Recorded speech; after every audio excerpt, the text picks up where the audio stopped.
everybody, it's boy JK, and I'd like to start off by saying thank you. My blog is getting a bit more responses than I anticipated, so thank you for that. And I've also been getting quite a few questions. So I think I'm going to start off this YouTube channel by answering one. The first one is from a friend of mine. He says, "Yo Jack," because he's gangster like that, yeah? He says, "How you doing, brother?" "I'm good, thanks, man. How are you?" He says, "I've been trying to cut. I've been eating 100 grams of meat and 100 grams of veg like you suggested. I've been drinking the orange milk, or the 1%, that you recommended, but I still don't have a 6-pack, I have a 2-pack. So you're making progress. That's good, good to hear it." He says, "Do you have any tips, because I hate cardio. I tend to smoke weed from time to time, and I tend to eat a lot of shit because I get the munchies. Do you have anything to say?" Yes, I do, my friend. Yes, I do. Even though I'm in strength training, I will give you 5 tips. Tip number 1, make a choice. I'm not going to tell you to stop smoking weed.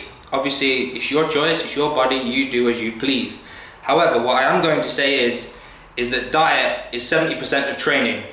So if you know that after you've smoked weed, you're going to start eating crap, especially if you're training for aesthetics or to look good, it is very, very important that you watch what you eat. If you're going to be eating a lot of fat, that fat is going to stay on your body. If you're training for power and strength, it's not so much of a problem. But if you want that 6-pack, I'm afraid you're going to have to make a choice between the two. Tip number 2, only drink water. Okay, so you've switched to 1% milk, that's good, you've got a lot less fat in your oats. But if you really, really want to lose weight and burn the fat, the only thing you can do is only drink water. I'm not saying drink juice, I'm not saying drink milk, and I'm not saying drink Diet Coke. Only drink water. Water aids fat loss.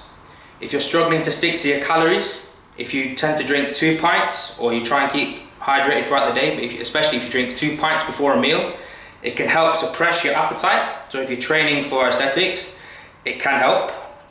Another thing you got to do is you're probably going to have to cut out the alcohol. Now, quite a lot of people will be redundant to do that, especially students. I'm not going to tell you you have to do it, but if you really, really want to lose weight and you really, really want to do that, I'm afraid you're going to have to cut it out. I mean, for those people who actually really, really know me very well, you may notice from in the last summer that I made gains. And the reason was, in about June or July, I stopped drinking, and I haven't had a drink since. Now, I'm pretty proud of that.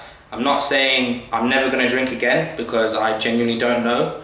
However, alcohol does restrict muscle growth up to 70%, and people tended to notice my gains afterwards, so I'm afraid you're going to have to make a choice there too. What I suggest is you should try it for about 6 weeks, and if you like the difference, or if you think you can carry on going without it, just carry on doing it. 6 weeks is not a lot of your life, it's nothing, so just give it a shot.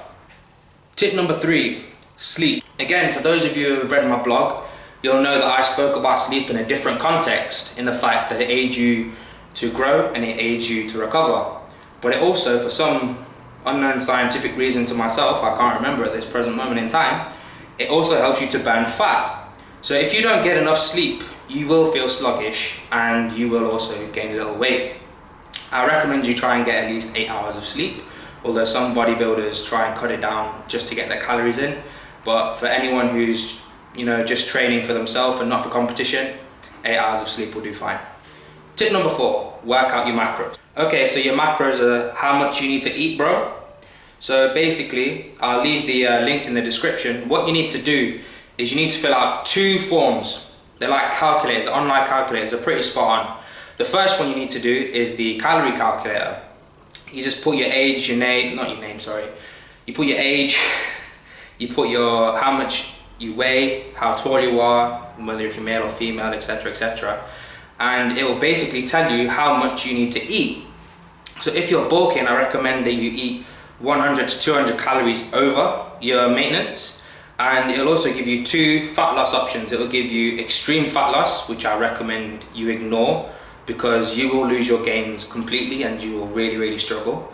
I suggest for steady fat loss, to keep it off, you do the one in the middle. And then what I want you to do is I want you to click on the other link, which will take you to the macronutrient calculator. Now what you need to do is you put in however much the calorie calculator says, you put that in the calculator. And most bodybuilders, what they do is they work out the macros to the ratio of 40, 40, 20. So they have 40% carbs, 40% protein, and 20% of fat. Now, unfortunately, if you do want to train for aesthetics, it is incredibly important that you work these out. There is no avoiding it. So if you really want that six-pack, you're going to have to count your calories and work out your macros. Tip number 5, how to avoid cardio. Unfortunately, if you really do want to burn the fat, there's not a lot you can do. You are going to have to do some form of cardio. However, I do have a way around it. There's something called a compound exercise, and I really recommend that people do them. I'll make another video about them later. But a compound exercise is where you use more than one muscle in your body, and by using more than one muscle, you're going to make your body work harder, so you're going to burn a lot more calories and a lot more fat. Another thing I recommend you do is intense cardio. It's not as boring as, you know, running on a treadmill or sitting on the bike for a while, and it's also a lot quicker, so you save a lot more time, so that's pretty handy. A lot of strongmen tend to do it to, you know, build up their fitness so they can last a bit longer when they're doing their competitions. Unfortunately, I'm only going to show you one exercise today, as I've just come back from the gym working my legs, because I've been recommended to do a certain thing for my knee. I hope none of you have to do that. But what I tend to do, one of the things I'm going to show you, is I work in a pyramid format. So what I do is I work from 10 repetitions up to 50 and then back down to 10. I recommend you try it. There's loads of different things you can do.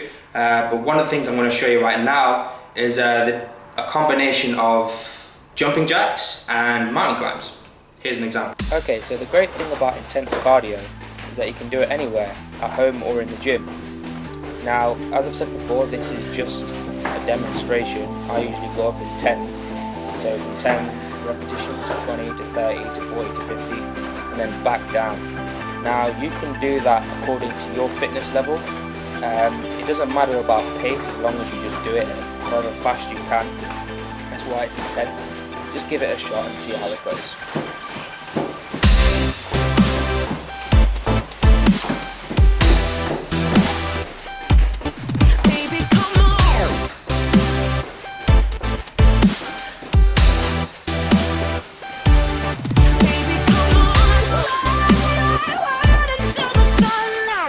To put it into perspective for you, if you think what I did is bullshit, do 40 jumping jacks, 30 crunches, 20 squats and 10 push-ups, and congratulations, you just burned yourself 100 calories. Okay, so thank you very much for watching. Please feel free to rate, comment and hit that subscribe button. Also, if you want, check out my blog, it should be in the description. And if you think some of your friends will benefit from this video, please feel free to share it. Until next time, stay strong, Jack.